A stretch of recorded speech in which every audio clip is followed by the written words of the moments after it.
ਕੀਰਤ ਕਰਨ ਸ਼ਰਨ ਮਨ ਮੋਹਨ, ਜੋਹਨ ਪਾਪ ਬਿਦਾਰਨ ਕੋ। ਹਰ ਤਾਰਨ ਤਰਨ ਸਮਰੱਥ ਸਬੈ ਬਿਦ, ਕੁਲਾਂ ਸਮੂਹ ਉਦਾਰਨ ਸੋ। ਕੀਰਤ ਕਰਨ ਸ਼ਰਨ ਮਨ ਮੋਹਨ, ਜੋਹਨ ਪਾਪ ਬਿਦਾਰਨ ਕੋ।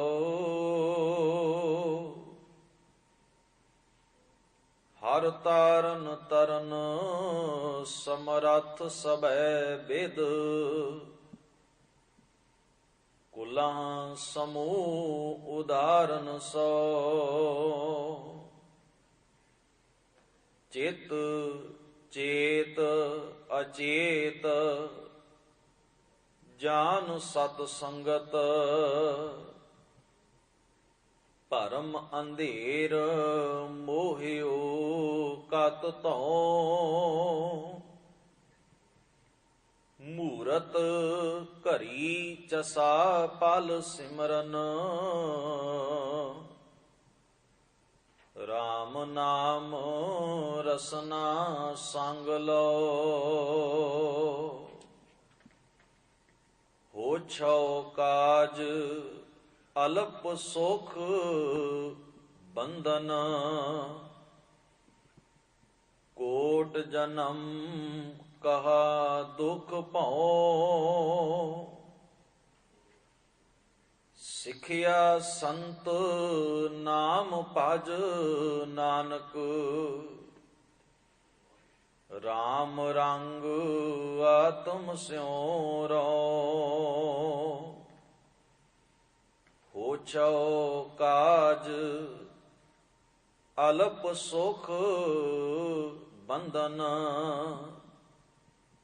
ਕੋਟ ਜਨਮ ਕਹਾ ਦੁਖ ਭਉ। ਸਿਖਿਆ ਸੰਤ ਨਾਮ ਭਜ ਨਾਨਕ, ਰਾਮ ਰੰਗ ਆਤਮ ਸਿਉ ਰਉ। ਵਾਹਿਗੁਰੂ ਜੀ ਕਾ ਖਾਲਸਾ, ਵਾਹਿਗੁਰੂ ਜੀ ਕੀ ਫਤਿਹ। ਪਰਮ ਸਨਮਾਨਯੋਗ ਸਤਿਗੁਰੂ ਗੁਰੂ ਗ੍ਰੰਥ ਸਾਹਿਬ ਮਹਾਰਾਜ ਜੀ ਦੇ ਸਜੇ ਹੋਏ ਪਾਵਨ ਦਰਬਾਰ ਦੀਆਂ ਹਾਜ਼ਰੀਆਂ ਭਰਦਿਆਂ ਹੋਇਆਂ ਆਪ ਸਰਬੱਤ ਸੰਗਤ ਨੇ ਬੜੇ ਹੀ ਪਿਆਰ ਸਤਿਕਾਰ ਅਦਬ ਸਹਿਤ ਗੁਰੂ ਸਵਾਰਿਆਂ ਪਾਸੋਂ ਮਹਾਰਾਜ ਦੀ ਪਾਵਨ ਬਾਣੀ ਦਾ ਕੀਰਤਨ ਸ਼ਰਵਣ ਕੀਤਾ ਹੈ। ਲੜੀਵਾਰ ਮੁੱਖ ਵਾਕ ਸਵਈਏ ਜੋ ਧੰਨ ਗੁਰੂ ਅਰਜਨ ਸਾਹਿਬ ਮਹਾਰਾਜ ਜੀ ਦੇ ਉਚਾਰਨ ਕੀਤੇ ਹੋਏ ਹਨ, ਤਿਨਾਂ ਦੀ ਕਥਾ ਵਿਚਾਰ ਆਪ ਜੀ ਰੋਜ਼ਾਨਾ ਗੁਰੂ ਦਰਬਾਰ ਦੀਆਂ ਹਾਜ਼ਰੀਆਂ ਭਰਦਿਆਂ ਹੋਇਆਂ ਸ਼ਰਵਣ ਕਰਦੇ ਹੋ। ਪਹਿਲੇ ਦੀਵਾਨਾਂ ਦੇ ਅੰਦਰ ਸਤਿਗੁਰੂ ਗੁਰੂ ਅਰਜਨ ਸਾਹਿਬ ਮਹਾਰਾਜ ਪਾਤਸ਼ਾਹ ਜੀ ਦੇ ਉਚਾਰਨ ਕੀਤੇ ਹੋਏ ਮੁੱਖ ਵਾਕ ਸਵਈਏ, ਜੋ ਕਿ ਗੁਰੂ ਗ੍ਰੰਥ ਸਾਹਿਬ ਮਹਾਰਾਜ ਦੀ ਬਾਣੀ ਦੇ ਵਿੱਚ ਦੋ ਭਾਗਾਂ ਵਿੱਚ, ਦੋ ਹਿੱਸਿਆਂ ਵਿੱਚ ਦਰਜ ਨੇ। ਪਹਿਲੇ 9 ਸਵਈਏ ਇੱਕ ਸਾਰ, ਔਰ ਇਸ ਤੋਂ ਅਗਲੇਰੇ 11 ਸਵਈਏ ਇੱਕ ਸਾਰ, ਜਿਹੜੇ ਕਿ ਧੰਨ ਗੁਰੂ ਗ੍ਰੰਥ ਸਾਹਿਬ ਮਹਾਰਾਜ ਦੇ ਮੁਬਾਰਕ ਅੰਕ 1387 ਉੱਪਰ ਦੂਜੇ ਹਿੱਸੇ ਦੇ ਸਵਈਏ ਸੁਭਾਏਮਾਨ ਨੇ, ਜਿਸ ਵਿੱਚੋਂ ਆਪ ਜੀ ਨੇ ਪਹਿਲੇ ਸਵਈਏ ਦੀ ਵਿਚਾਰ ਪਹਿਲੇ ਦੀਵਾਨਾਂ ਵਿੱਚ ਸੁਣੀ ਹੈ। ਉਸ ਵਿੱਚ ਸਤਿਗੁਰੂ ਧੰਨ ਗੁਰੂ ਅਰਜਨ ਸਾਹਿਬ ਮਹਾਰਾਜ ਨੇ ਗੱਲ ਆਪਣੇ ਆਪ ਉੱਪਰ ਢੁਕਾਉਂਦਿਆਂ ਹੋਇਆਂ ਇਹ ਸ਼ਬਦ ਵਰਤੇ ਸਨ, ਹੇ ਅਕਾਲ ਪੁਰਖ ਵਾਹਿਗੁਰੂ, ਮੇਰੀ ਇਹ ਸਰੀਰ ਦੀ ਇਹ ਮਿੱਟੀ, ਇਹ ਕੱਚਾ ਕਿਲਾ, ਇਹ ਨਾਸ਼ਵੰਤ ਸਰੀਰ ਜਿਹੜਾ ਹੈ ਮੋਹ ਦਾ ਬੱਝਾ ਹੋਇਆ ਹੈ, ਤੇ ਮੋਹ ਵਸ ਹੋ ਕੇ ਮੈਂ ਕਠੋਰ ਹੋ ਗਿਆ ਹਾਂ, ਮੂਰਖਤਾਈ ਦੇ ਕਰਮ ਕਰਦਾ ਹਾਂ, ਕੁਚੀਲ ਹਾਂ, ਮੂਰਖ ਹਾਂ, ਕੁਗਿਆਨੀ ਹਾਂ। ਮਨ ਭਟਕਦਾ ਰਹਿੰਦਾ ਹੈ, ਜੋਬਨ ਦੇ ਰੂਪ ਦੇ ਮਾਇਆ ਦੇ ਨਸ਼ੇ ਵਿੱਚ, ਹੰਕਾਰ ਵਿੱਚ ਮਸਤਿਆ ਹੋਇਆ। ਮਿੱਠਾ ਸੁਭਾਅ, ਦਇਆ, ਪ੍ਰੇਮ, ਇਹ ਗੁਣ ਮੇਰੇ ਜੀਵਨ ਵਿੱਚ ਨਹੀਂ।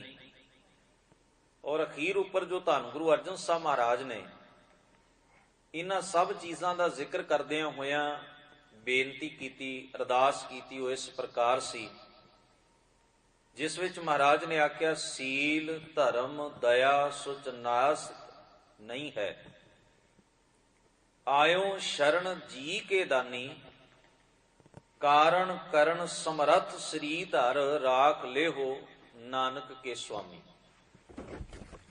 ਮਹਾਰਾਜ ਨੇ ਸ਼ਰਨ ਮੰਗੀ ਵੀ ਕਿਰਪਾ ਕਰੋ, ਮੈਨੂੰ ਰੱਖ ਲਓ, ਮੈਨੂੰ ਬਚਾ ਲਓ, ਮੈਂ ਤੁਹਾਡੀ ਸ਼ਰਨ ਵਿੱਚ ਹਾਂ।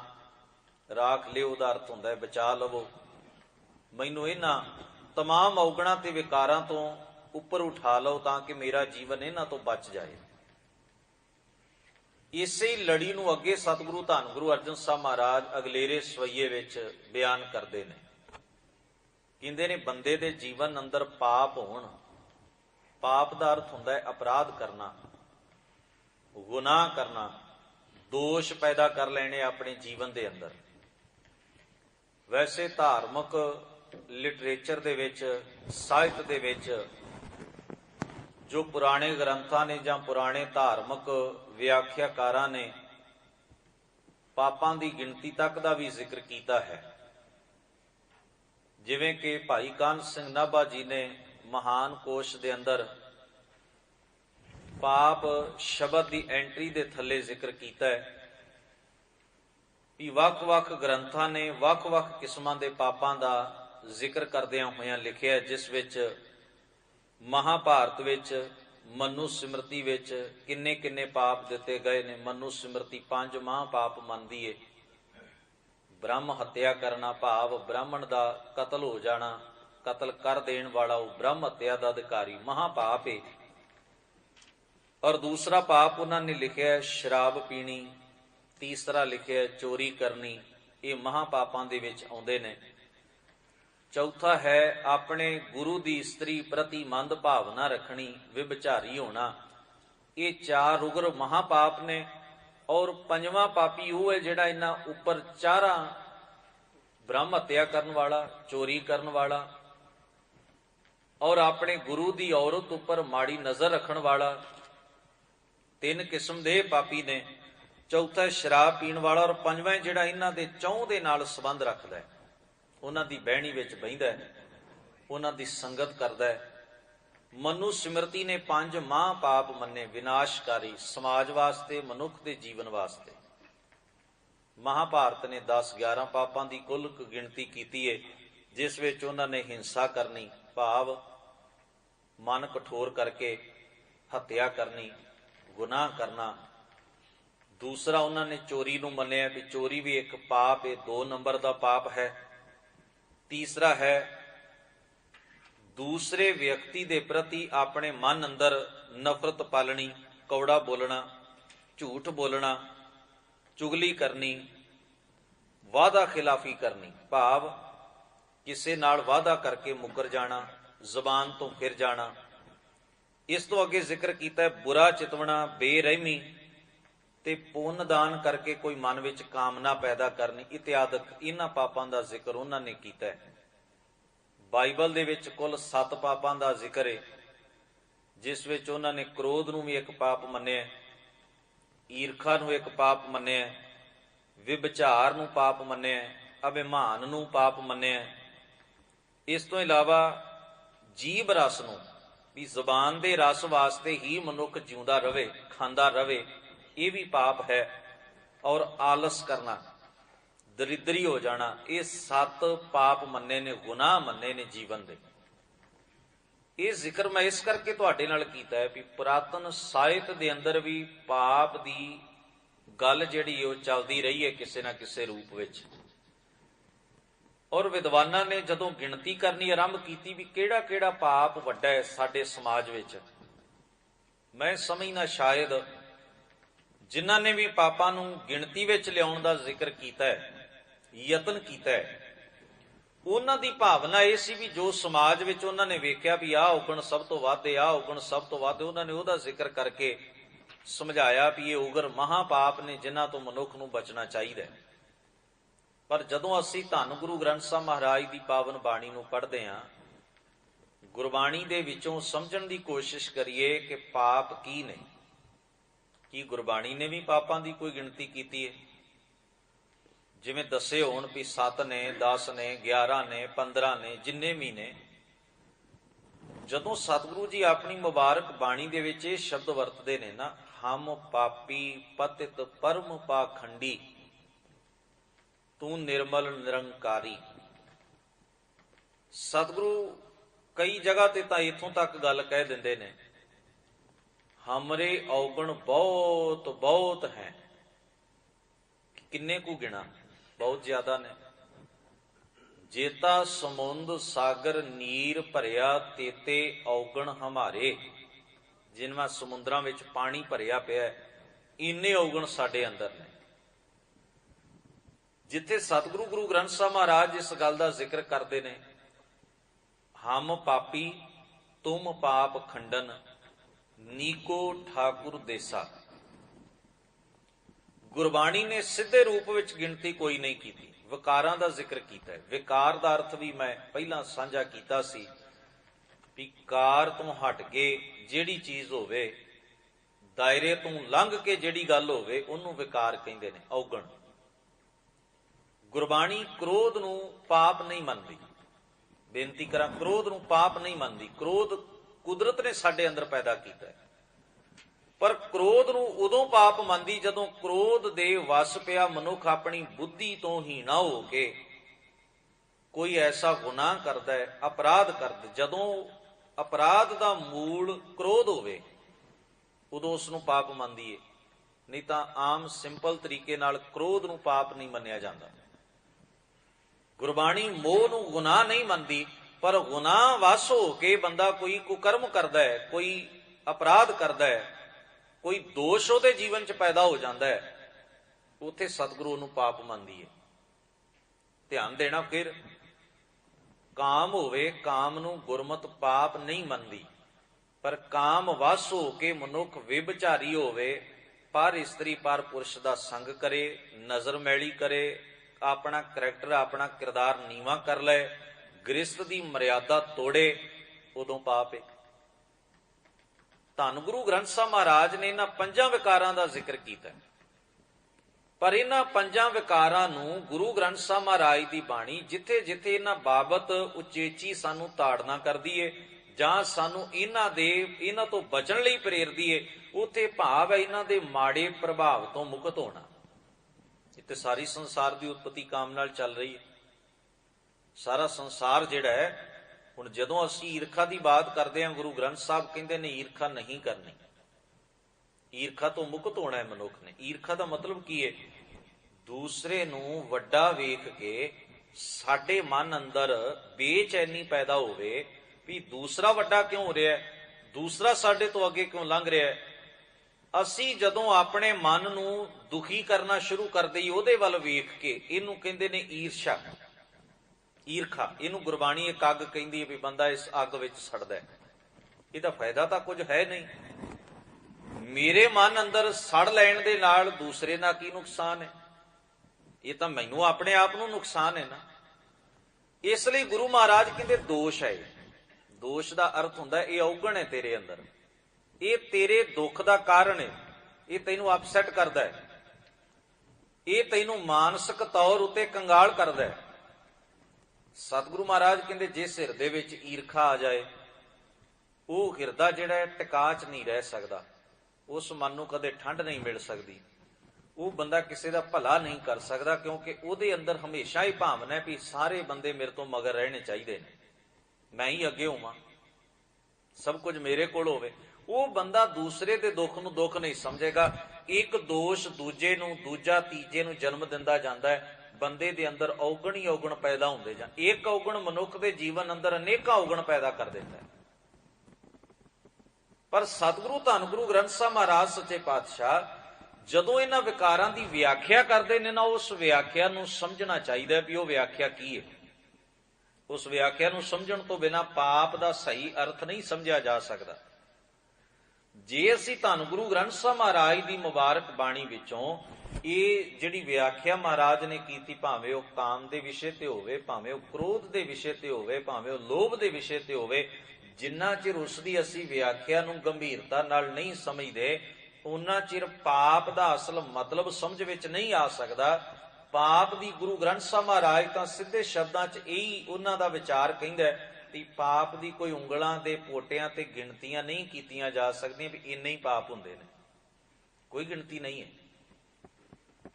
बंदा किस भावना नाल की सोच के क्यों कर रहा है कोई काम, ये तो उस मनुख के अंदर हिलजुल किस करके हुई है, इनू किवें उंगलों के पोटियां दे उत्ते गिणिया जा सकता है, इनू किवें गिणती के दायरे च लिया जा सकता है। जे असी कहिए भी जबान तो झूठ बोलना पाप है, बिल्कुल गलत गल है। गुरु ग्रंथ साहब तो कहते ने बोली है सच धर्म झूठ ना बोली है, जो गुर दसे वाट मुरीदा जोली है।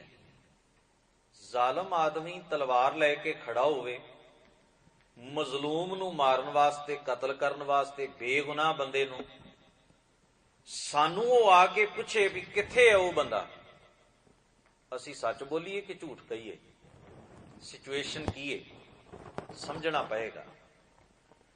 जालम आदमी तलवार लैके खड़ा है, बेगुनाह बंदे नूं कतल करना चाहुंदा है, सानू पता है भी वो बेगुनाह किथे है, उन्हों नहीं पता, पुछदा वो सानू है कि किथे है वो।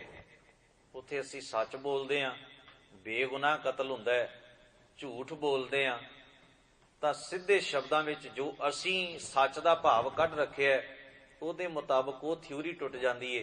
की करना पएगा सानू, सच की है, उत्थे अल्फाज सच नहीं होणगे, उत्थे भावना सच होएगी, कल्ले शब्द सच नहीं होणगे उत्थे भी जो जुबान तो कह। तुसी अगर कहते हो जुबान तो भी उत्थे लुकिया होया है, ਇਹਦਾ मतलब तुसी जालम की हैल्प की है, मदद की है।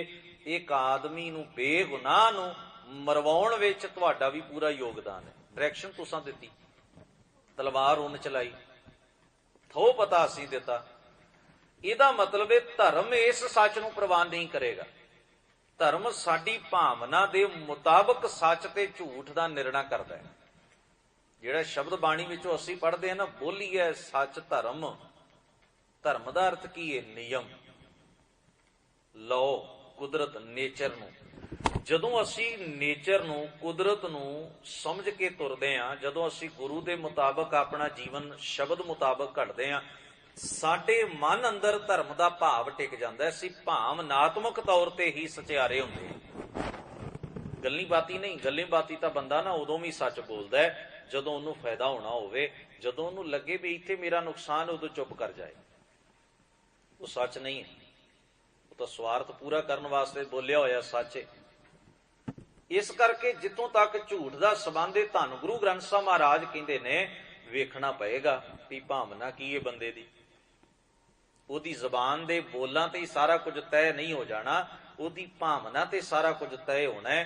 भी जे तां ओदी भावना है नेकी वाली, भला करन वाली, बेगुनाह दा भला करना, मजलूम दा भला करना, मनुखता दा भला करना, फिर तां उहदा क्या होया, जबान तो अल्फाज भावें के ताकतवर ढेर नूं झूठा लगदा होवे पर सही है, वो बिल्कुल सच्चा है।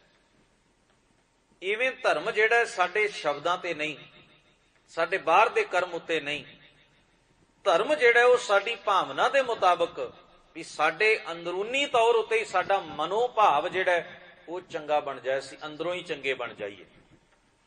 इस करके गुरमत ने ना पाप की गिनती उंगलों के पोटियां ते कीती है ते ना पुन की कीती है।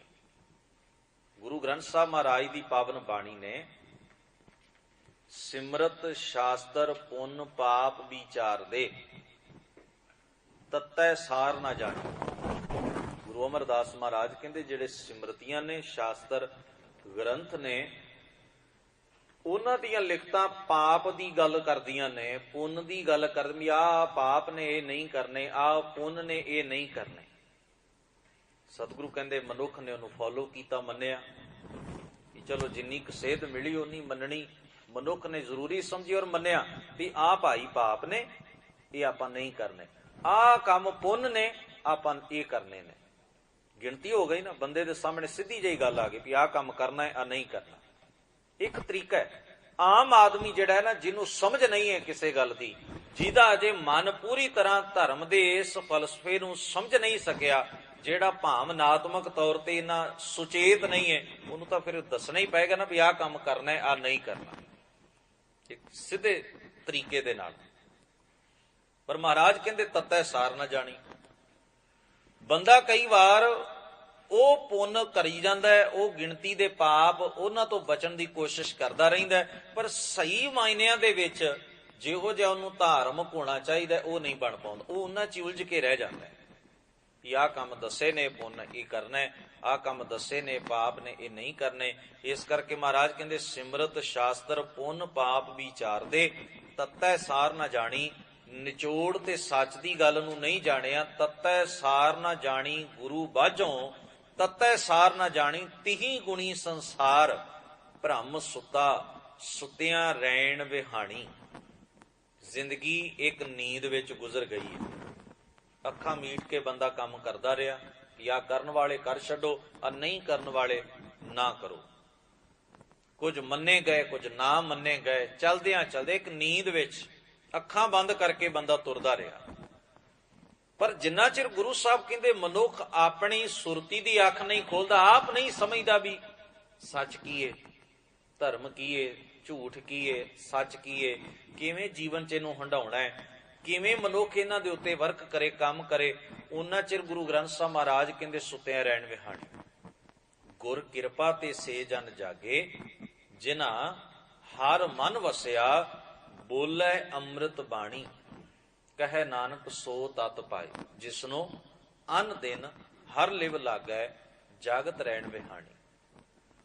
ਤਤ ਉਹਨੂੰ ਸਮਝ ਵਿੱਚ ਆਇਆ ਜਿਸਨੇ ਅਨ ਦਿਨ, ਹਰ ਵੇਲੇ ਹਰ ਘੜੀ ਰੱਬ ਦੇ ਗੁਣਾਂ ਨਾਲ ਸਾਂਝ ਬਣਾਈ, ਉਹਨਾਂ ਗੁਣਾਂ ਨੂੰ ਹੰਢਾ ਲਿਆ ਜੀਵਨ ਅੰਦਰ। ਉਹਨੂੰ ਸਮਝ ਆ ਗਈ ਵੀ ਆਹ ਕਰਮ ਚੰਗਾ ਹੈ, ਆਹ ਕਰਮ ਮਾੜਾ। ਅਸੀਂ ਆਪਣੇ ਹੱਥੋਂ ਕਿਸੇ ਨੂੰ ਦਾਨ ਦਿੰਦੇ ਹਾਂ।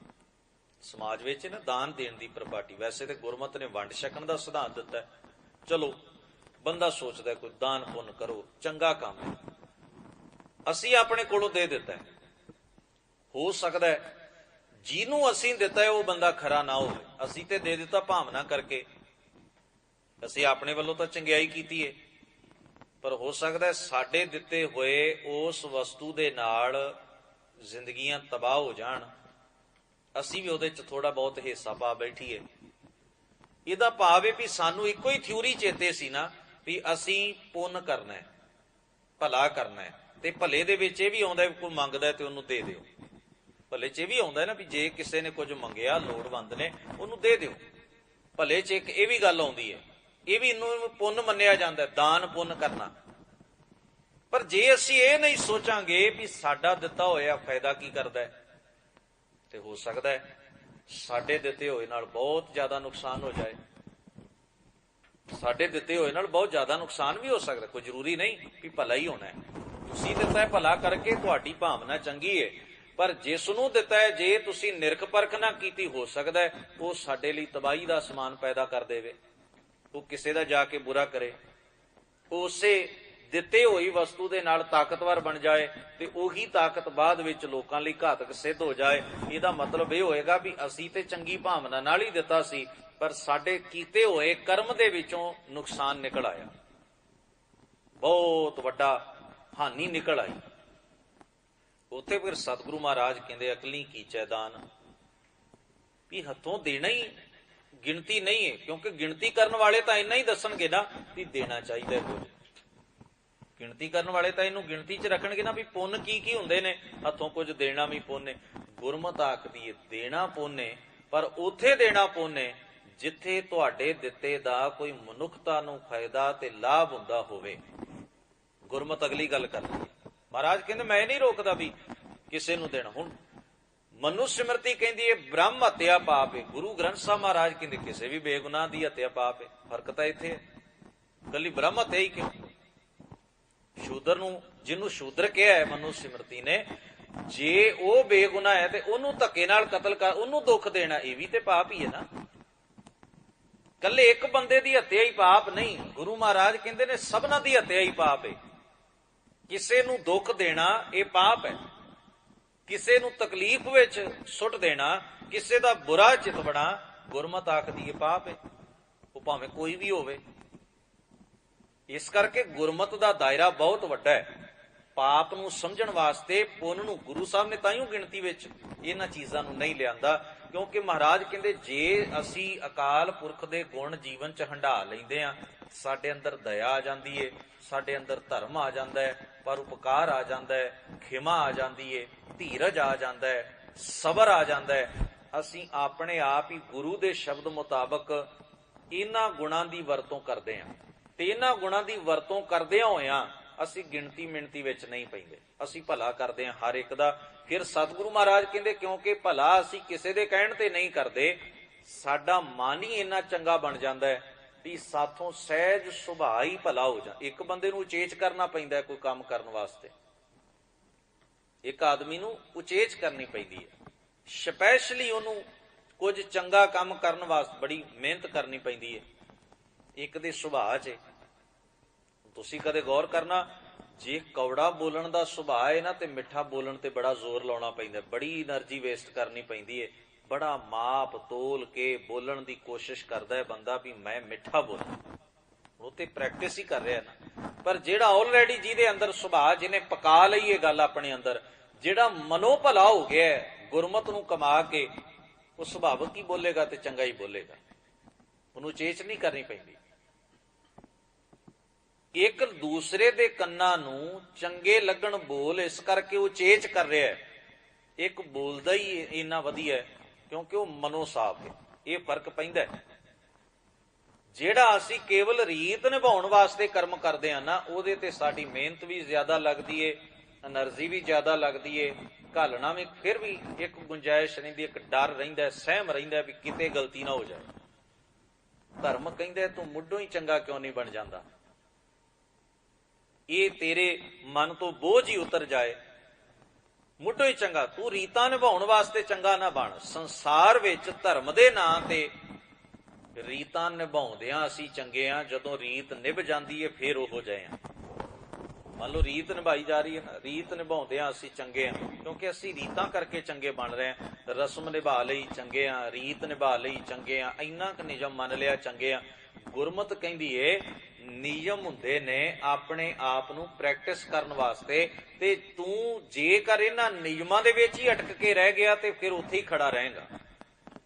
ਤੂੰ ਮਨੋਧਰਮੀ ਬਣਨ ਦੇ ਆਰ ਵਿੱਚ ਲੱਗ, ਮਨੋਧਰਮੀ ਬਣਨ ਦੀ ਕੋਸ਼ਿਸ਼ ਕਰ।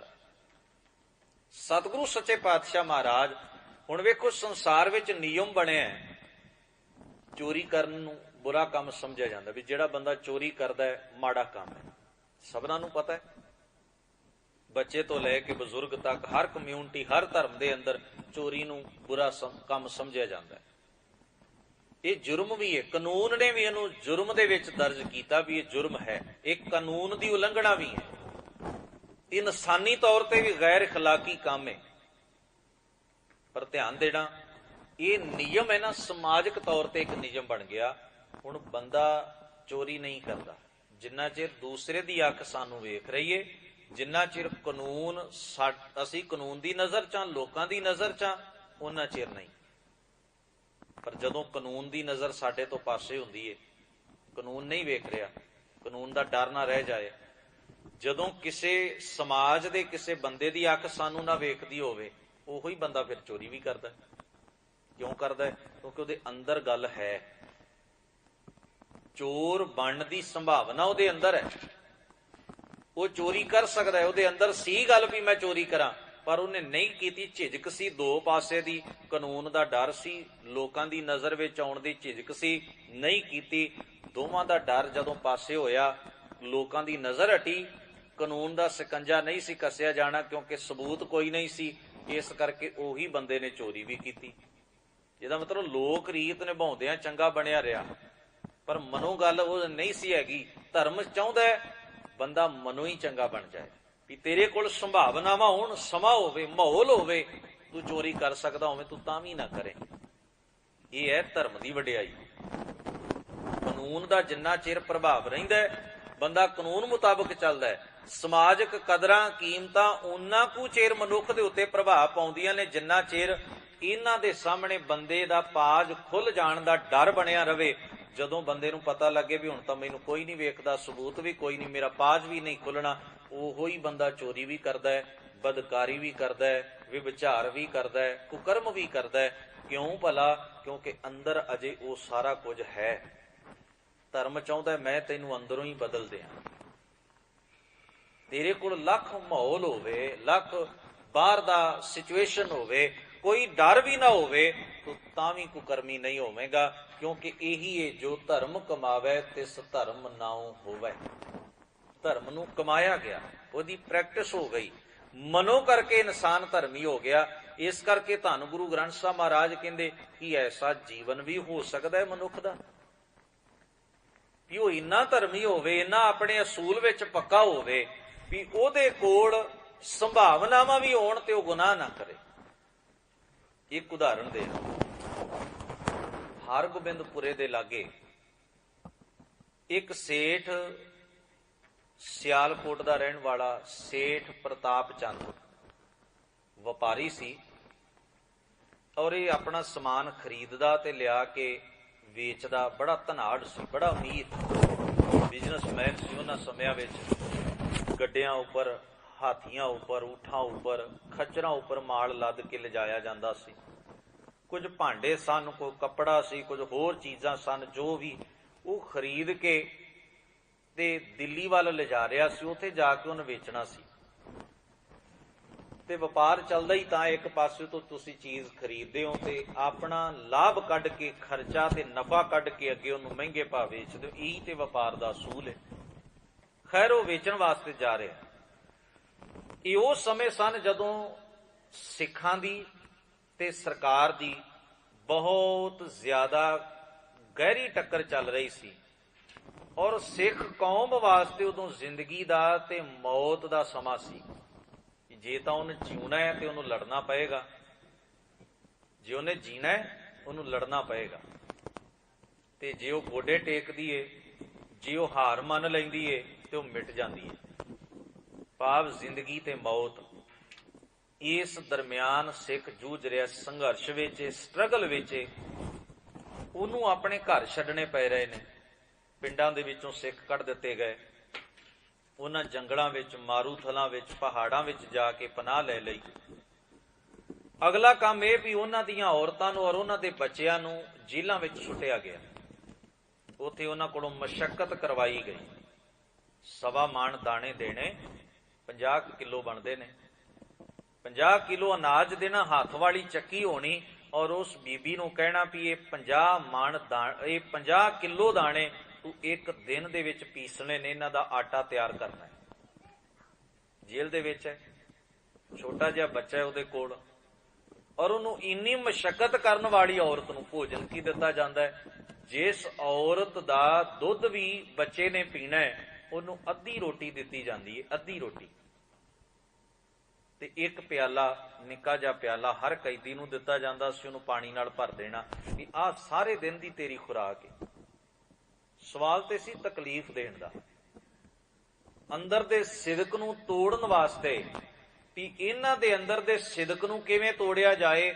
ਵੱਧ ਤੋਂ ਵੱਧ ਇਹਨਾਂ ਨੂੰ ਤਕਲੀਫ ਪਹੁੰਚਾਓ ਤਾਂ ਕਿ ਇਹ ਖੁਦ ਹੀ ਕਹਿ ਦੇਣ ਕਿ ਸਾਨੂੰ ਨਹੀਂ ਚਾਹੀਦਾ ਇਹੋ ਜਿਹਾ ਧਰਮ, ਜਿਸ ਧਰਮ ਨੂੰ ਕਮਾਉਂਦੇ ਆ ਇੰਨੇ ਦੁੱਖ ਝੱਲਣੇ ਪੈਂਦੇ ਨੇ, ਇੰਨੀ ਤਕਲੀਫ ਵੰਡਾਉਣੀ ਪੈਂਦੀ ਹੈ, ਅਸੀਂ ਆਪਣੀ ਸਿੱਖੀ ਛੱਡੀਏ। ਖੁਦ ਹੀ ਕਹਿ ਦੇਣ, ਇਹਨੂੰ ਇੰਨਾ ਤੰਗ ਕਰ ਦਿਓ, ਇੰਨਾ ਸ਼ਿਕੰਜੇ ਚ ਕੱਸ ਦਿਓ, ਇਹਨਾਂ ਨੂੰ ਮਾਨਸਿਕ ਤੌਰ ਉੱਤੇ, ਸਰੀਰਕ ਤੌਰ ਉੱਤੇ ਇੰਨਾ ਕਿ ਇਹਨਾਂ ਉੱਤੇ ਜ਼ੁਲਮ ਤੇ ਅਤਿਆਚਾਰ ਕਰ ਦਿਓ ਤੇ ਖੁਦ ਕਰਲਾ ਉਠਣ। ਇਹ ਉਡੀਕ ਹੋ ਰਹੀ ਸੀ ਵੀ ਕਦੋਂ ਇਹ ਆਪਣੀ ਜ਼ਬਾਨ ਤੋਂ ਕਹਿਣਗੇ, ਇਹ ਔਰਤਾਂ ਕਦੋਂ ਮੰਨਣਗੀਆਂ। ਔਰਤ ਵਾਸਤੇ ਸਭ ਤੋਂ ਵੱਡਾ ਕਸ਼ਟ ਹੁੰਦਾ ਹੈ ਆਪਣੇ ਬੱਚੇ ਨੂੰ ਦੁਖੀ ਵੇਖਣਾ। ਜਦੋਂ ਆਪਣੇ ਬੱਚੇ ਨੂੰ ਤਕਲੀਫ ਵਿੱਚ ਵੇਖਦੀ ਹੈ, ਵੱਡੇ ਤੋਂ ਵੱਡਾ ਸਮਝੌਤਾ ਕਰਨ ਵਾਸਤੇ ਰਾਜ਼ੀ ਹੋ ਜਾਂਦੀ ਹੈ। ਪਰ ਤੁਸੀਂ ਉਹਨਾਂ ਮਹਾਨ ਆਪਣੀਆਂ ਬਜ਼ੁਰਗ ਮਾਤਾਵਾਂ ਦੇ ਸਿਦਕ ਵੇਖੋ। ਭੁੱਖੇ ਬੱਚੇ ਉਹਨਾਂ ਦੀ ਗੋਦ ਵਿੱਚ ਰੋਂਦੇ ਰੋਂਦੇ ਹੌਲੀ ਹੌਲੀ ਹੌਲੀ ਹੌਲੀ ਚੁੱਪ ਹੋ ਜਾਂਦੇ ਨੇ, ਪੱਕੇ ਹੀ। ये चुप दोबारा नहीं टुटदी, पर केवल अख पुट के अपने बच्चे के चेहरे वाल वेखदियां मां गुरबाणी का शब्द पढ़दी है। जे कोई उन्होंने अज की तर्कवादी सोच कह सकती है भी मां का तो पहला धर्म हुंदा है अपने बच्चे की परवरिश करना, राखी करना, पालना करनी। मां एक धर्म निभा रही है तो दूजा धर्म टुट रहा। गौर करना, मां का धर्म है अपने बच्चे नूं खुराक देनी, अपने बच्चे नूं पालना, अपने बच्चे की परवरिश करनी। ये लई भावें उन्होंने दुख आप भी सहना पवे, पर उहदा जो फर्ज है, उहदी जो ड्यूटी है कुदरत वालों, उहनूं निभाउणी पएगी। पर मां के सामने दो किस्म का धर्म, एक मां का धर्म है जो उन्हें निभाउणा है, ते एक गुरु का धर्म है जो उन्हें निभाउणा है। पर मां ने एक गल महसूस की है, ये बच्चा पढ़ते जाएगा समझौता करके। मैं अज असूल छड्ड भी दियां ते बच्चा पढ़दा है, ये वड्डा हो जाता है, पर मैं इहनूं की दिशा देनी चाहुंदी हां। ये गुलामी की दलदल विच धस्सिया रहे, ये गोडे टेक के सिर निवा के गुलामां वाली जिंदगी बतीत करे। इनू मानसिक और आत्मक तौर पर मैं अपाहज बना के जीवन देना चाहुंदी हां, जां इनू आउण वालियां पुश्तां नूं स्वैमान दा जीवन देना चाहुंदी हां। बड़ी सुचेत है मां। साडे हिसाब नाल ते अनपढ़ है ना, क्योंकि बहुत पुराने समय की गल है। साडे हिसाब नाल तां ओह अनपढ़ है, अज दी मां मॉडर्न है। अज दी मां बच्चे नूं मानसिक आत्मक तौर ते धर्म तो हीना करके अपाहज ते बना दिंदी है, बाकी सब कुछ अपने नेम छड़ दिंदी है। साडे हिसाब नाल तो अनपढ़ी है, क्योंकि हुण किहड़ा कॉलेज वेखिया, यूनीवर्सिटी वेखी है। पर नहीं, जिथे ओहदी सोच खड़ी है ना, तमाम धार्मिक मॉडर्न जगत के विद्वानां ने यह नतीजा कढ के सामने रखिया। जिहड़े लोग अपने कल्चर दे लई समझौता कर जांदे ने, अपने धर्म दे लई समझौता कर जांदे ने, तुसी नहीं जानदे वो किड्डे वड्डे मूर्ख हुंदे ने संसार दे अंदर। वो अपनियां पुश्तां नूं गुलामी दे के जांदे ने। वो गुलामी जिसनूं गड़ों लाउण वास्ते फिर सैकड़े साल उन्हां पुश्तां नूं अगे तो अगे खून वहाउणा पैंदा है, कुर्बानियां देणियां पैंदियां ने, फिर भी उन्हां दा कई वार बनदा कख नहीं। उन्हां नूं एक लम्मी मौत दे राह ते पा दित्ता जांदा है। मां जानदी है, पर उन्होंने इस गल का भी एहसास है। अखीर वो बच्चा चुप कर जाता है। उस बच्चे नूं खोंदिए फौज आके सिपाही खोंदे ने, उहदे सामने उहदे टुकड़े कीते जांदे, कुछ जिउंदे ने कुछ मृतक ने। हार मां दे गल च पा दित्ता जांदा है। कुछ ऐसे हालातां विच जीण वाली कौम जंगलां विच जाके निवास करदी है। जिन्ने बच गए जंगलां नूं चले गए। एक लम्मा खूनी टकरा ते संघर्ष चल रहा है। इस समय दे अंदर उन्हां कोल खाण वास्ते कुछ नहीं हुंदा, पहनण वास्ते कुछ नहीं हुंदा, लड़न वास्ते हथियारां दी लोड़ है, सफर वास्ते घोड़ियां दी लोड़ है। ये लोड़ां कित्थों पूरीआं होण? सिखां ने आपस विच जथेदार जिहड़े लीडर सन, उन्हां ने सलाह कीती, साडी जंग है सरकार नाल, इस करके असी जो भी खोना है सरकार कोलों खोना है, किसी गरीब कोलों, किसी मजलूम ते किरती कोलों कुछ नहीं लेना। जो कुछ भी असी अपनी लोड़ पूरी करनी है, जां तां भुखे रह के गुजारा करो, जंगलां च रह के गुजारा करो, ते जे किधरे मौका बनता है तो सरकार दे खजाने ते हथ साफ करो। जिन्नी तुहाडी लोड़ है पूरी कर लो, बाकी पिंड दे लोकां च, नगर दे लोकां च वंड दिओ, क्योंकि उन्हां ते धक्का करके जबरदस्ती उन्हां कोलों सरकार टैक्स वसूल करके अपने खजाने भरदी है, और अमीर रईस राजे राजकुमार ते बादशाह उन्हां ते ऐश करदे ने। गुरमत ने काणी वंड नूं शुरू तो ही प्रवान नहीं किया। खैर, सरकार दे खजानिਆਂ ते हमले हुंदे सन, उन्हां नूं लुटिया जांदा, घोड़े खोए जांदे, हथियार खोए जांदे, इस ढंग नाल अपने कपड़े तन दे बनवाए जांदे और कुछ लोड़ां पूरीआं कीतीआं जांदियां। इस ढंग नाल सिख उन्हां इस स्ट्रगल दे संघर्ष दे समय विच अपना गुजारा तोर रहे सन, क्योंकि संघर्ष लड़न वास्ते साधन चाहिए ने, ते साधन उतों नहीं डिग पैंदे, तुहानूं पैदा करने पैंदे ने। इस संघर्षशील बंदियां वास्ते बड़ी वड्डी औंकड़, बड़ी वड्डी मुश्किल हुंदी है। खैर, किसी ने आके इतलाह दी ਨਵਾਬ ਕਪੂਰ ਸਿੰਘ ਦੀ, ਜੱਸਾ ਸਿੰਘ ਆਹਲੂਵਾਲੀਆ, ਸਰਦਾਰ ਬਾਘ ਸਿੰਘ ਹੱਲੋਵਾਲੀਆ, ਇਹ ਭਾਈ ਜੱਸਾ ਸਿੰਘ ਆਹਲੂਵਾਲੀਏ ਦਾ ਮਾਮਾ ਹੈ। ਇਹ ਬੜੇ ਸਿਰ ਕੱਢ ਸਰਦਾਰ ਇੱਕ ਝਿੜੀ ਵਿੱਚ ਬੈਠੇ ਸਨ। ਇਹਨਾਂ ਨੂੰ ਆ ਕੇ ਸੂਈਏ ਨੇ, ਖਬਰੀ ਨੇ ਖਬਰ ਦਿੱਤੀ ਕਿ ਸਰਕਾਰ ਦਾ ਵਪਾਰੀ ਵਪਾਰ ਦਾ ਸਮਾਨ ਲੈ ਕੇ ਜਾ ਰਿਹਾ ਹੈ ਤੇ ਉਹ ਸਮਾਨ ਸਰਕਾਰ ਦਾ ਹੈ, ਤੁਸੀਂ ਅਗਰ ਚਾਹੋ ਤੇ ਉਹਨਾਂ ਕੋਲੋਂ ਉਹ ਸਮਾਨ ਜਿਹੜਾ ਲੁੱਟ ਸਕਦੇ ਹੋ। ਹਮਲਾ ਹੋਇਆ, ਸਮਾਨ ਖੋਹ ਲਿਆ ਗਿਆ। ਸਮਾਨ ਨੂੰ ਖੋਹ ਕੇ ਜਦੋਂ ਵਾਪਸ ਪਰਤੇ, ਥੋੜੇ ਹੀ ਸਮੇਂ ਬਾਅਦ ਫਿਰ ਦੂਸਰੀ ਖਬਰ ਮਿਲੀ ਵੀ ਖਬਰ ਦੇਣ ਵਾਲੇ ਨੇ ਗਲਤੀ ਕਰ ਲਈ ਹੈ, ਭੁਲੇਖਾ ਲੱਗਿਆ, ਸਹੀ ਤਾਲਮੇਲ ਨਹੀਂ ਬਣ ਪਾਇਆ, ਉਹਨੂੰ ਅਸਲੀਅਤ ਦਾ ਨਹੀਂ ਸੀ ਪਤਾ ਵੀ ਇਹ ਸਮਾਨ ਸਰਕਾਰ ਦਾ ਨਹੀਂ, ਇੱਕ ਨਿੱਜੀ ਵਪਾਰੀ ਦਾ ਹੈ। ਤੇ ਉਹਨੇ ਤਾਂ ਅਜੇ ਵਿਚਾਰੇ ਨੇ ਵੇਚਿਆ ਵੀ ਨਹੀਂ, ਤੋਂ ਲੈ ਕੇ ਆ ਰਿਹਾ, ਅਜੇ ਉਹਨੇ ਜਾਣਾ ਹੈ ਦਿੱਲੀ ਜਾ ਕੇ ਵੇਚਣਾ ਹੈ, ਫਿਰ ਉਹਨੂੰ ਕੋਈ ਨਫਾ ਹੋਣਾ ਹੈ ਵੀ ਇਹ ਸਮਾਨ ਜਿਹੜਾ ਤੁਸੀਂ ਸਰਕਾਰ ਦਾ ਸਮਝ ਕੇ ਲੁੱਟ ਲਿਆ ਨਾ, ਇਹ ਸਮਾਨ ਉਸ ਵਪਾਰੀ ਦਾ ਨਿੱਜੀ ਹੈ, ਪਰਸਨਲ ਹੈ, ਇਸ ਕਰਕੇ ਘਾਟਾ ਤੇ ਉਹਨੂੰ ਪੈ ਗਿਆ, ਸਰਕਾਰ ਦਾ ਤਾਂ ਗਿਆ ਹੀ ਕੱਖ ਨਹੀਂ। ਨਵਾਬ ਸਾਹਿਬ ਨੇ ਸਾਰੇ ਸਿੱਖਾਂ ਨੂੰ ਇਕੱਠਿਆਂ ਕੀਤਾ, ਸਾਰਾ ਸਮਾਨ ਵਾਪਸ ਪੰਡਾਂ ਵਿੱਚ ਬਣਾਇਆ, ਆਪ ਅੱਗੇ ਲੱਗੇ, ਜਿੱਥੇ ਸੇਠ ਪ੍ਰਤਾਪ ਚੰਦ ਰੁਕਿਆ ਹੋਇਆ ਸੀ ਉੱਥੇ ਜਾ ਕੇ ਸਾਰਾ ਸਮਾਨ ਉਹਦੇ ਸਾਹਮਣੇ ਰੱਖ ਦਿੱਤਾ। ਇਹ ਜ਼ਿੰਦਗੀ 'ਚ ਪਹਿਲੀ ਵਾਰ ਸੀ ਨਵਾਬ ਕਪੂਰ ਸਿੰਘ ਨੇ ਅੱਜ ਤੀਜੀ ਜਗ੍ਹਾ ਹੱਥ ਜੋੜੇ ਸਨ। ਜਾਂ ਉਹ ਹੱਥ ਜੋੜਦਾ ਸੀ ਗੁਰੂ ਗ੍ਰੰਥ ਸਾਹਿਬ ਮਹਾਰਾਜ ਦੇ ਸਾਹਮਣੇ ਜਿੱਥੇ ਸਤਿਗੁਰਾਂ ਦਾ ਪ੍ਰਕਾਸ਼ ਹੁੰਦਾ, ਜਾਂ ਉਹਦੇ ਹੱਥ ਜੁੜਦੇ ਸਨ ਜਦੋਂ ਉਹ ਖਾਲਸੇ ਦੇ ਸਾਹਮਣੇ ਦੀਵਾਨ ਵਿੱਚ ਖਲੋਤਿਆਂ ਫਤਿਹ ਗਜਾਉਂਦਾ। ਇਹ ਤੀਸਰਾ ਮੌਕਾ ਸੀ ਵੀ ਉਹਨੂੰ ਕਿਸੇ ਇਕੱਲੇ ਬੰਦੇ ਅੱਗੇ ਹੱਥ ਜੋੜਨੇ ਪਏ। ਪੰਥ ਦਾ ਵਾਹਿਦ ਲੀਡਰ ਜਿਸ ਨੇ ਆਪਣਾ ਸਾਰਾ ਜੀਵਨ ਸੰਘਰਸ਼ ਵਿੱਚ ਘੋਲ ਵਿੱਚ ਬਿਤਾਇਆ, ਅੱਜ ਉਸ ਨੂੰ ਇੱਕ ਗੱਲ ਵਾਸਤੇ ਹੱਥ ਜੋੜਨੇ ਪਏ, ਉਹ ਮੁਆਫੀ ਮੰਗਣ ਵਾਸਤੇ। ਇਹ ਗੱਲ ਕੋਈ ਆਦਮੀ ਐਕਸੈਪਟ ਨਹੀਂ ਕਰੇਗਾ ਸਿੱਧੇ ਰੂਪ ਵਿੱਚ। ਔਰ ਮੈਂ ਅਕਸਰ ਸੋਚਦਾ, ਜਦੋਂ ਕਾਨੂੰਨ ਨਾਂ ਦੀ ਚੀਜ਼ ਹੀ ਕੋਈ ਨਹੀਂ, ਲੁੱਟਿਆ ਗਿਆ ਤੇ ਲੁੱਟਿਆ ਗਿਆ, ਪੁੱਛਣ ਵਾਲਾ ਕੌਣ ਹੈ? ਕੀ ਕਰ ਲਏਗਾ ਕੋਈ?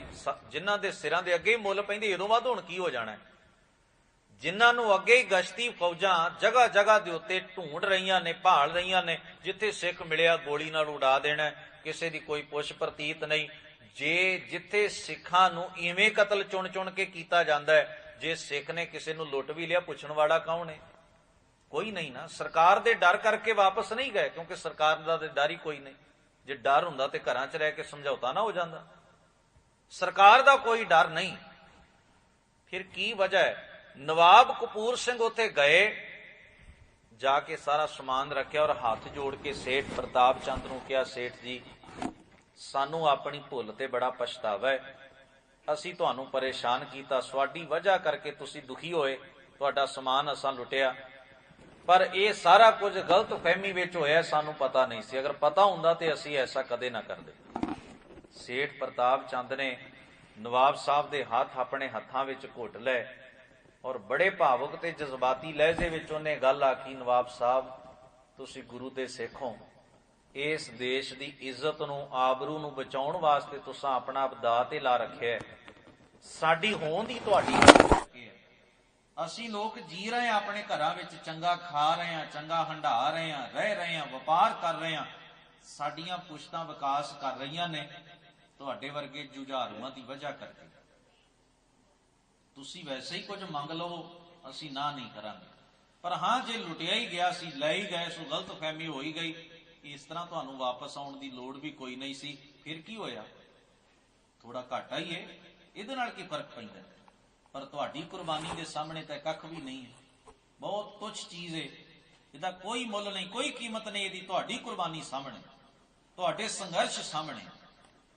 ਨਵਾਬ ਸਾਹਿਬ ਨੇ ਇੱਕੋ ਗੱਲ ਆਖੀ, ਕਹਿਣ ਲੱਗੇ, ਸੇਠ ਜੀ, ਮੇਰਾ ਗੁਰੂ ਇਸ ਗੱਲ ਦੀ ਇਜਾਜ਼ਤ ਨਹੀਂ ਦਿੰਦਾ ਕਿ ਪਰਾਏ ਮਾਲ ਉੱਤੇ ਮੇਰਾ ਹੱਥ ਪਵੇ, ਮੇਰਾ ਗੁਰੂ ਇਸ ਗੱਲ ਦੀ ਇਜਾਜ਼ਤ ਨਹੀਂ ਦਿੰਦਾ। ਇਹ ਚੀਜ਼ ਭਾਵੇਂ ਕੀਮਤੀ ਹੋਵੇ ਤੇ ਭਾਵੇਂ ਤੁੱਛ ਹੋਵੇ, ਸਵਾਲ ਹੈ ਵੀ ਮੇਰਾ ਈਮਾਨ, ਜੇ ਮੇਰਾ ਈਮਾਨ ਹੀ ਨਾ ਰਿਹਾ ਤੇ ਲੜਨਾ ਕਾਹਦੇ? ਈਮਾਨ ਵਾਸਤੇ ਹੀ ਤੇ ਲੜ ਰਿਹਾ ਮੈਂ, ਆਪਣੇ ਜਿਸ ਧਰਮ ਵਾਸਤੇ ਮੈਂ ਕੁਰਬਾਨੀ ਕਰਨ ਤੁਰਿਆ, ਜੇ ਉਹ ਧਰਮ ਹੀ ਮੇਰੇ ਪੱਲੇ ਨਾ ਰਿਹਾ ਤੇ ਲੜਾਈ ਕਾਹਦੀ ਹੈ?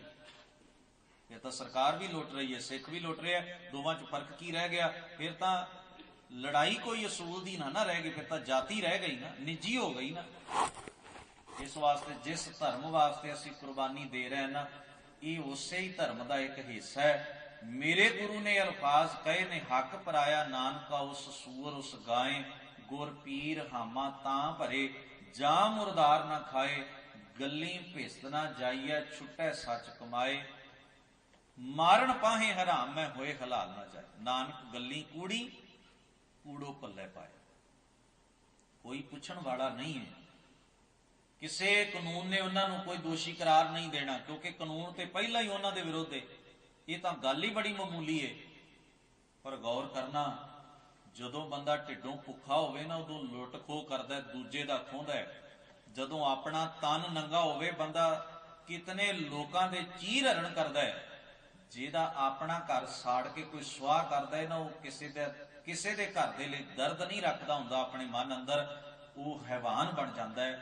पर साडे महान पुरातन बजुर्गों के जीवन में जदों असीं पढ़ते हैं, ऐसियां बड़ियां घटनावां उन्हां दे जीवन विच घटियां, इतिहास के पन्नियां ते दर्ज ने।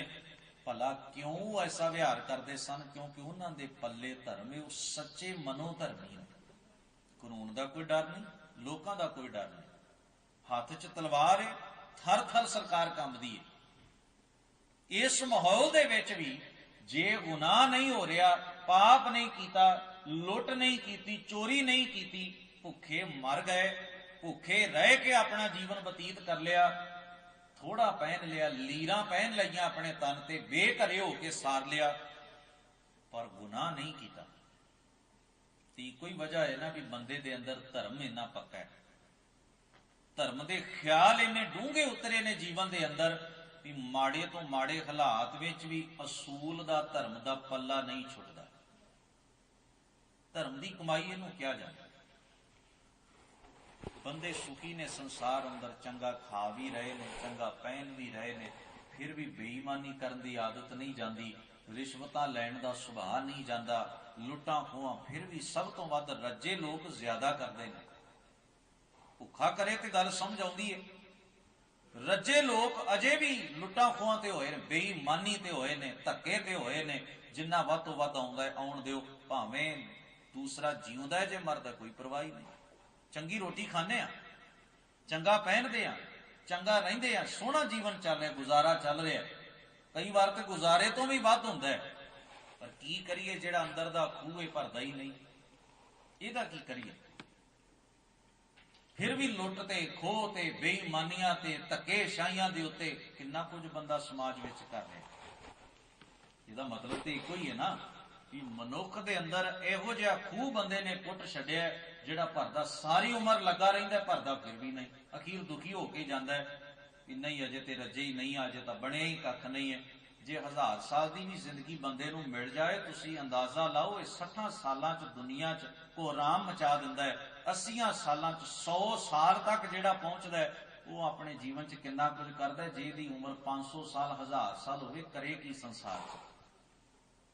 जे दौड़ लम्मी होवे की करे? तो माफ कर देना, ਇਹਦੇ ਤੋਂ ਤਾਂ ਧਰਮ ਸਥਾਨ भी नहीं बचे, भावें मंदिर होण, गुरुद्वारे होण, मस्जिदां होण, लुट खो है किथे नहीं। क्योंकि भुखा जिथे भी जाएगा लुट खो ही करेगा, बेईमान जिथे भी होएगा ना उत्थे ही उहो जिहा पसारा पसारदा हैगा।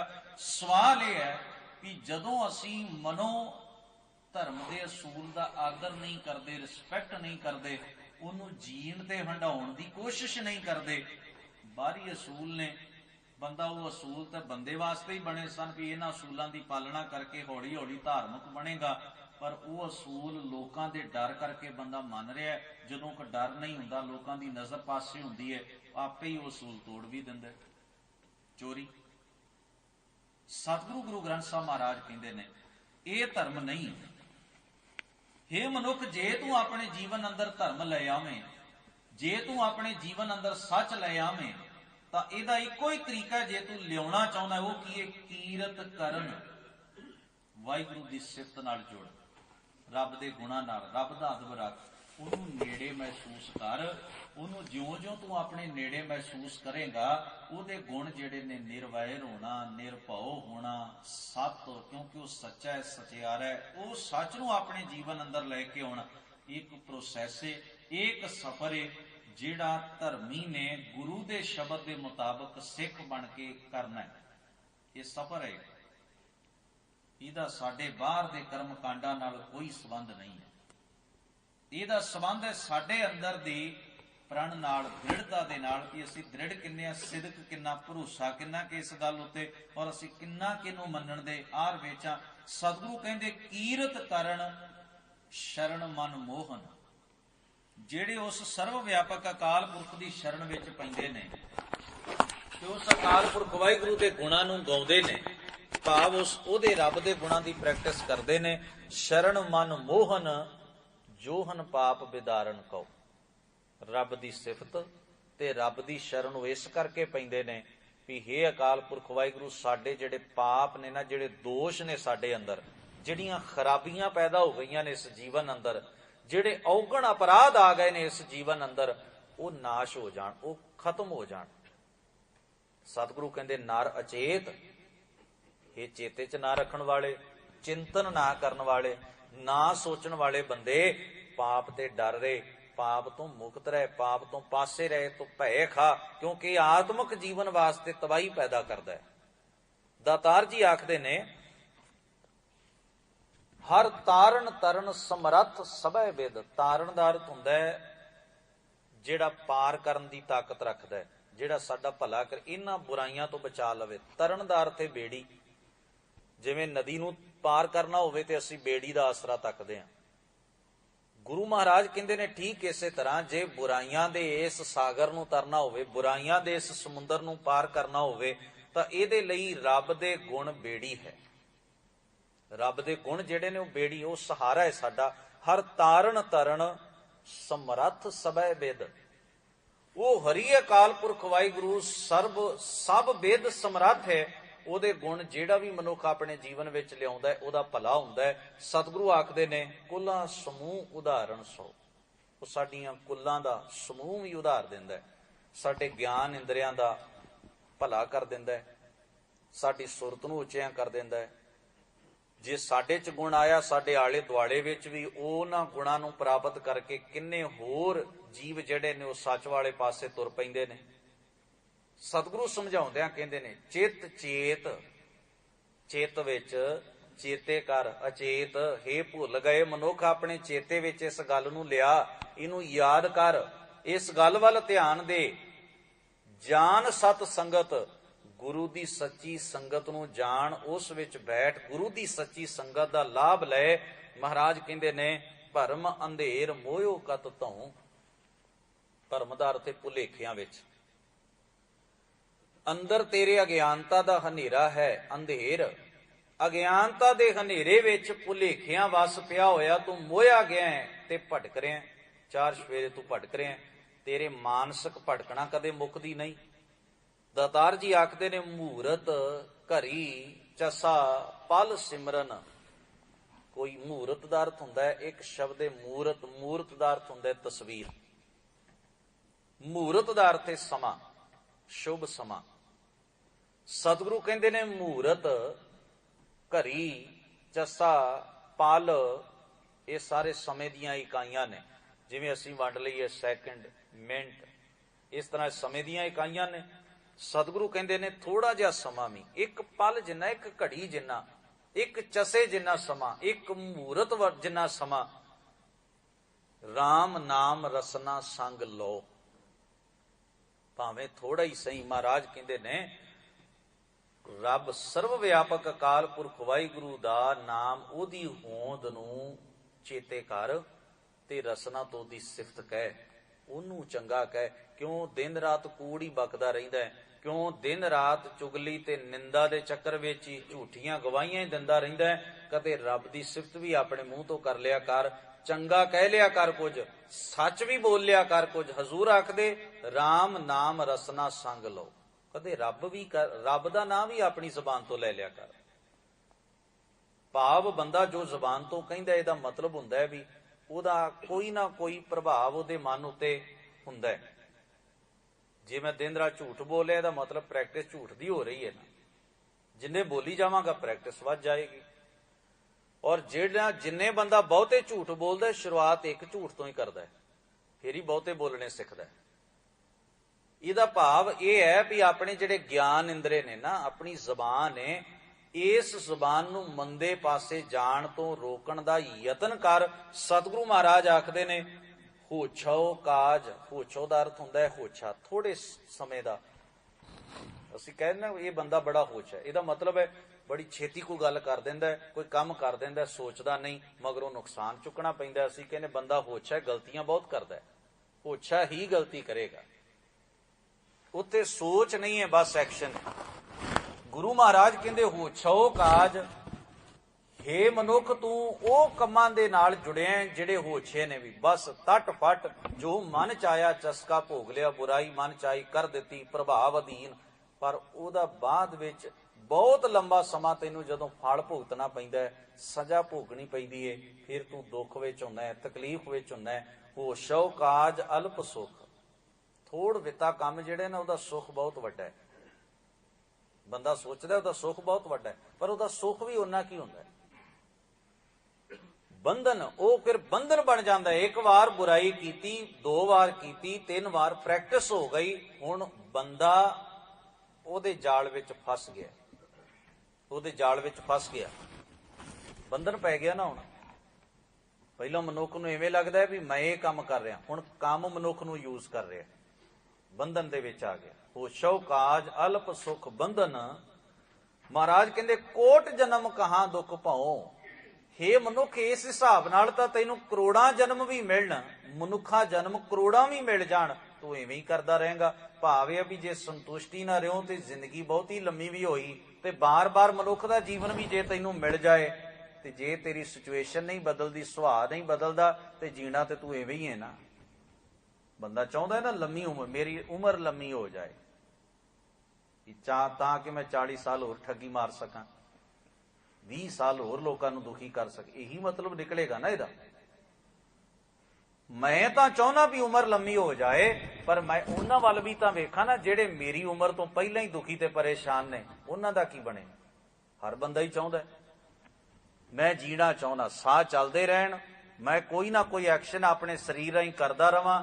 ਬਸ ਬੰਦਾ ਇਹ ਨਹੀਂ ਸੋਚਦਾ ਵੀ ਜਿੰਨੀ ਕੁ ਜੀਵੀ ਏ ਉਹਦੇ ਚ ਕੀ ਖੁਸ਼ੀ ਪ੍ਰਾਪਤ ਕੀਤੀ, ਕੋਈ ਯਤਨ ਕੀਤਾ ਹੈ ਆਪਣੇ ਜੀਵਨ ਨੂੰ ਸਵਾਰਨ ਦਾ, ਕੋਈ ਆਤਮਕ ਆਨੰਦ, ਕੋਈ ਜੀਵਨ ਦਾ ਸਕੂਨ, ਕੋਈ ਸੰਤੁਸ਼ਟੀ।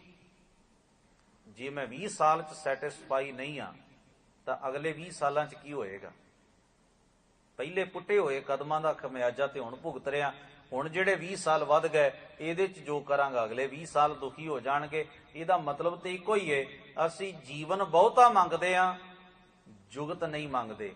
ਵੀ ਜੀਵਨ ਜਿਉਣ ਦੀ ਸੱਚੇ ਪਾਤਸ਼ਾਹ ਜੁਗਤ ਵੀ ਬਖਸ਼ਿਸ਼ ਕਰ ਦਿਓ। ਗੁਰਮਤ ਜੁਗਤ ਦੀ ਗੱਲ ਕਰਦੀ ਹੈ। ਜੀਵਨ ਤਾਂ ਹਜ਼ੂਰ ਆਖਦੇ ਨੇ ਉਸ ਕਰਤੇ ਦੇ ਵਾਸਤੇ, ਕੁਦਰਤ ਦੇ ਅਧੀਨ ਹੈ। ਜੰਮਣ ਤੇ ਮਰਨਾ ਇੱਕ ਖੇਡ ਉਸ ਬਣਾਈਏ। ਪਰ ਸਵਾਲ ਇਹ ਵੀ ਜਨਮ ਤੋਂ ਲੈ ਕੇ ਮੌਤ ਤੱਕ ਦਾ ਸਾਡਾ ਇਹ ਸਫ਼ਰ, ਜਿਹੜਾ ਜੀਵਨ ਦਾ ਸਫ਼ਰ ਜਿਹਨੂੰ ਅਸੀਂ ਕਹਿੰਦੇ ਆ, ਇਹਦੇ ਅੰਦਰ ਕੁਝ ਜੁਗਤ ਜ਼ਰੂਰ ਸਿੱਖ ਲਈ। ਔਰ ਜੁਗਤ ਧੰਨ ਗੁਰੂ ਗ੍ਰੰਥ ਸਾਹਿਬ ਮਹਾਰਾਜ ਵਰਗੇ ਸਚਿਆਰੇ ਸਤਿਗੁਰੂ ਸਾਨੂੰ ਬਖਸ਼ਿਸ਼ ਕਰਦੇ ਨੇ। ਹਜ਼ੂਰ ਆਖਦੇ ਨੇ ਸਿੱਖਿਆ ਸੰਤ ਨਾਮ ਭਜ ਨਾਨਕ। ਸੰਤ ਦਾ ਅਰਥ ਹੈ ਰੱਬ ਦੇ ਪਿਆਰਿਆਂ ਦੀ, ਸਤ ਸੰਗੀਆਂ ਦੀ ਇਹ ਸਿੱਖਿਆ ਹੈ, ਇਹ ਉਪਦੇਸ਼ ਹੈ ਤੇਰੇ ਲਈ। ਨਾਮ ਭਜ, ਅਕਾਲ ਪੁਰਖ ਦੀ ਹੋਂਦ ਨੂੰ ਭਜ, ਚੇਤੇ ਕਰ, ਦ੍ਰਿੜ ਕਰ, ਰੱਬ ਨੂੰ ਆਪਣੀ ਯਾਦ ਵਿੱਚ ਰੱਖ। ਨਾਨਕ, ਹੇ ਨਾਨਕ, ਰਾਮ ਰੰਗ ਆਤਮ ਸਿਉ ਰਉ। ਉਸ ਅਕਾਲ ਪੁਰਖ ਵਾਹਿਗੁਰੂ ਦੇ ਪਿਆਰ ਨੂੰ ਆਤਮਾ ਦੇ ਸੰਗ ਮਾਣ। ਰਾਮ ਰੰਗ ਦਾ ਅਰਥ ਹੁੰਦਾ ਪਿਆਰ। ਠਾਕੁਰ ਗਾਈ ਹੈ ਆਤਮ ਰੰਗ, ਦਿਲੀ ਪਿਆਰ ਨਾਲ। ਧੁਰ ਅੰਦਰੋਂ ਪਿਆਰ ਨਾਲ ਉਸ ਅਕਾਲ ਪੁਰਖ ਨੂੰ ਚੇਤੇ ਵਿੱਚ ਰੱਖ, ਉਹਦੇ ਗੁਣਾਂ ਦਾ ਆਪਣੇ ਜੀਵਨ ਅੰਦਰ ਵਾਸ ਕਰਨ ਦੀ ਕੋਸ਼ਿਸ਼ ਕਰ। ਗੁਰੂ ਦੇ ਉਪਦੇਸ਼ ਨੂੰ ਕਮਾ, ਰੱਬ ਦੇ ਭੈ ਵਿੱਚ ਜੀ। ਉਸ ਵਾਹਿਗੁਰੂ ਦੀਆਂ ਵਡਿਆਈਆਂ, ਉਹਦੀ ਸਿਫਤ, ਉਹਦੇ ਗੁਣਾਂ ਨੂੰ ਆਪਣੇ ਜੀਵਨ ਚ ਲਿਆ ਕੇ ਆਪਣੇ ਪਾਪਾਂ ਨੂੰ, ਆਪਣੇ ਗੁਨਾਹ, ਦੋਸ਼, ਅਪਰਾਧ ਆਪਣੇ ਜੀਵਨ ਚੋਂ ਕੱਢਣ ਦੀ ਪ੍ਰੈਕਟਿਸ ਕਰ। ਸਤਿਗੁਰੂ ਧੰਨ ਗੁਰੂ ਅਰਜਨ ਸਾਹਿਬ ਮਹਾਰਾਜ ਇੱਥੇ ਦੂਸਰੇ ਸਵਈਏ ਦੀ ਸਮਾਪਤੀ ਕਰਦੇ ਨੇ। ਧੰਨ ਗੁਰੂ ਗ੍ਰੰਥ ਸਾਹਿਬ ਮਹਾਰਾਜ ਹੋਈਆਂ ਭੁੱਲਾਂ ਚੁੱਕਾਂ ਦੀ ਖਿਮਾ ਬਖਸ਼ਣ। ਸਭਨਾਂ ਦਾ ਧੰਨਵਾਦ। ਫਤਿਹ ਬੁਲਾਓ। ਵਾਹਿਗੁਰੂ ਜੀ ਕਾ ਖਾਲਸਾ, ਵਾਹਿਗੁਰੂ ਜੀ ਕੀ ਫਤਿਹ।